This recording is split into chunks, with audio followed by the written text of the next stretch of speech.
Est-ce que toi aussi tu connais IU? Outre le fait que c'est l'une des artistes solo la plus populaire en Corée du Sud et une actrice ultra talentueuse, est-ce que tu connais vraiment IU? IU, ou Lee Ji-eun de son vrai nom, est une chanteuse et actrice sud-coréenne sous le label Edam Entertainment. Son nom de scène est dérivé de l'expression I and You, symbolisant que l'on peut s'unir par la musique. Alors pourquoi je vous parle de cette artiste? D'abord il faut savoir qu'avant que IU atteigne le succès, la gloire et qu'elle soit aimée de tous en Corée du Sud, elle a eu des débuts très difficiles et a connu une situation financière très précaire. Lee Ji-eun vient d'une famille très pauvre et a vécu pendant longtemps avec sa grand-mère loin de ses parents. Depuis toute petite, elle voulait intégrer le monde du divertissement et n'a jamais abandonné son objectif malgré sa situation. Mais pour faire ses preuves, ça a été très dur pour elle car elle a passé pas moins de 20 auditions en une seule année dans plusieurs agences différentes, dont JYP, où elle n'a pas réussi à être sélectionnée pour débuter. C'était une période très éprouvante pour elle et sa grand-mère qui travaillait en tant que vendeuse de chaussures pour l'aider à passer ses auditions. Au milieu de tout ça, sa grand-mère subit même une arnaque avec un escroc qui lui promet une formation pour IU, des apparitions à la télévision, mais finit par s'enfuir avec l'argent. Malgré ce regrettable épisode, IU réussit à faire ses débuts en 2008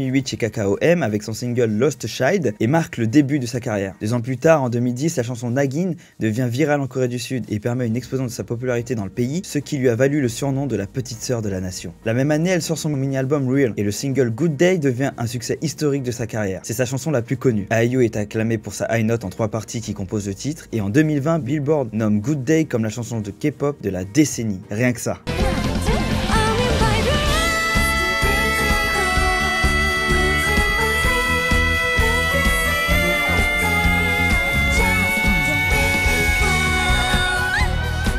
Après ce succès, IU est une superstar dans le pays. Elle fait ses débuts en tant qu'actrice dans des téléréalités et obtient son premier rôle dans le K-drama Dream High, qui est un véritable succès pour elle. Par la suite, elle participe à d'autres K-dramas avec souvent le premier rôle en poche et affirme son talent d'actrice devant le public, ce qui est une très grande fierté pour elle car elle voulait absolument devenir actrice. Au fil de son ascension en Corée du Sud, IU a connu d'autres moments difficiles qui l'ont très fortement marqué avec la perte d'amis précieux dans l'industrie, mais elle a réussi à garder la tête haute et leur a rendu souvent hommage durant ses concerts. Mais IU est aussi aimée de tous et même de ses compères dans l'industrie pour son grand cœur, sa générosité et son côté très intentionné avec les gens avec lesquels elle travaille et ses fans. Et elle l'a souvent prouvé avec son équipe, la IU Team, qui est composée de personnes qui l'accompagnent depuis le début de sa carrière, apparaît dans ses émissions, ses concerts, elle les met souvent sur le devant de la scène et est très fière de travailler avec eux. Personnellement, je trouve ça vraiment admirable de sa part. Elle reste elle-même et est très humaine, ce qui est touchant avec elle. Elle est respectée aussi pour son talent, sa carrière et est un grand exemple pour de nombreux artistes dans l'industrie. IU a même participé pour la première fois au Festival de Cannes en 2022 avec la sortie du film primé Nos belles étoiles de Hirokazu Koreeda, dans lequel elle a un rôle principal et elle a été étonnée de savoir qu'elle avait même des fans en France. Malgré sa popularité, elle a aussi été sujet à des critiques et du cyberharcèlement. En 2022, lors de son gigantesque concert, le Golden Hour, de nombreuses idoles étaient présentes pour assister au concert de leur artiste préféré, et notamment Jungkook, un membre de BTS qui s'est affiché sur Instagram au concert. Malheureusement, des fans toxiques n'ont pas aimé cela et sont allés harceler IU sous ses posts Instagram avec des commentaires horribles et blessants. Je voulais vous parler de cette artiste car elle possède une histoire assez incroyable qui m'a touché et j'ai été impressionné par la force avec laquelle elle s'est toujours battue pour atteindre son objectif. IU arrive à toucher le cœur de son public avec ses chansons et sa personnalité et elle est un exemple de persévérance dans l'industrie. Mais la vraie question c'est...